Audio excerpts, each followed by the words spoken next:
Okay mga bossing, gaya na sinabi ko kanina, ipapakita ko sa inyo kasi meron nga ako i-print dito. So, ang daming print ito mga bossing. Ayan Sa 2, 3, 4, 5. So, 5 yung ano.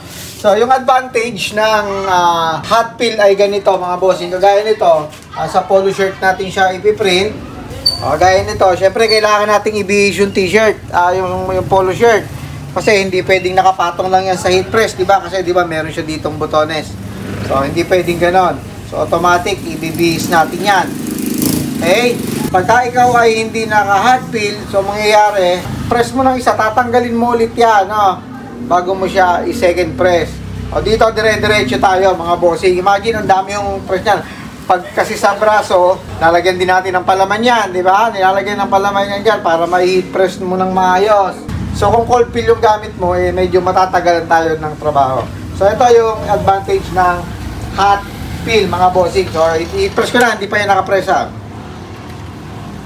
Sabihin nyo, dinadaya ako kayo. So, 150 lang ako, tapos 8 seconds. Okay? Ayan. So, pwede na agad natin itong tanggalin. Okay? So, natatanggal natin ng malinis. So, pwede mo na agad i-second press. Kahit 5 segundo na lang to, pwede na.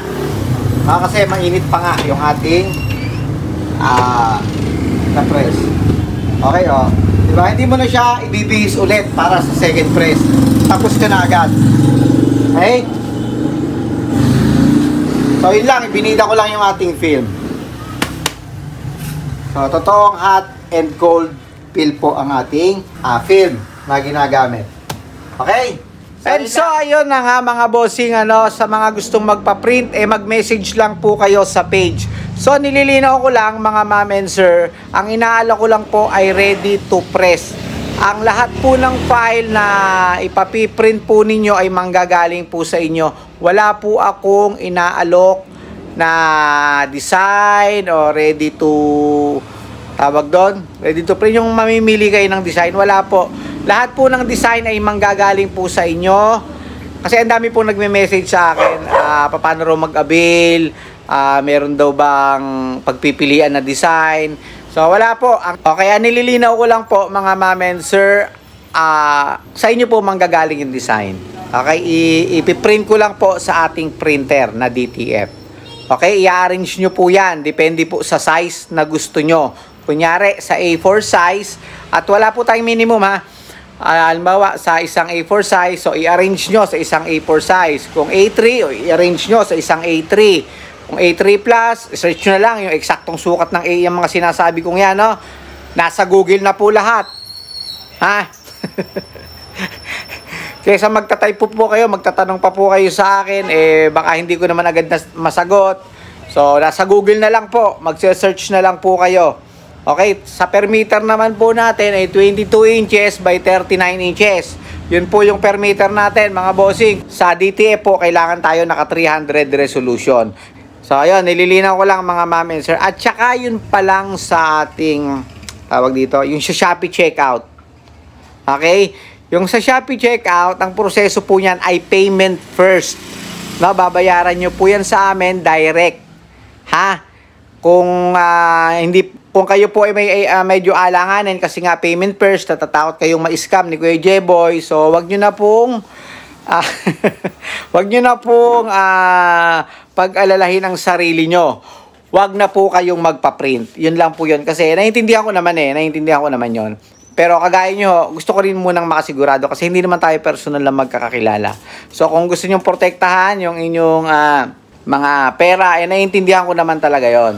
Okay, so baliktarin natin yung sitwasyon. Ganon din po ako. Ayoko ring masayang yung pagod ko. No, kasi alam naman natin na marami talagang luko-luko sa panahon ngayon.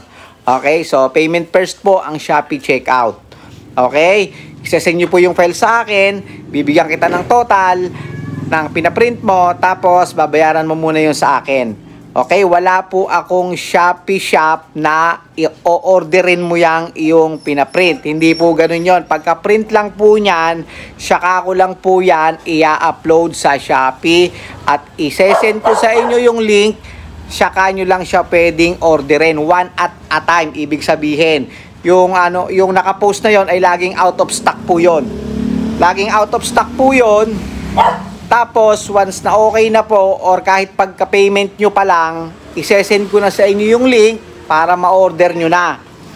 Ganun po ang proseso nun. Pag na-order nyo na yan, so mag-zero stock na huli yun. No? Ano na ho yun? Wala na ho kayong ma-order ulit doon.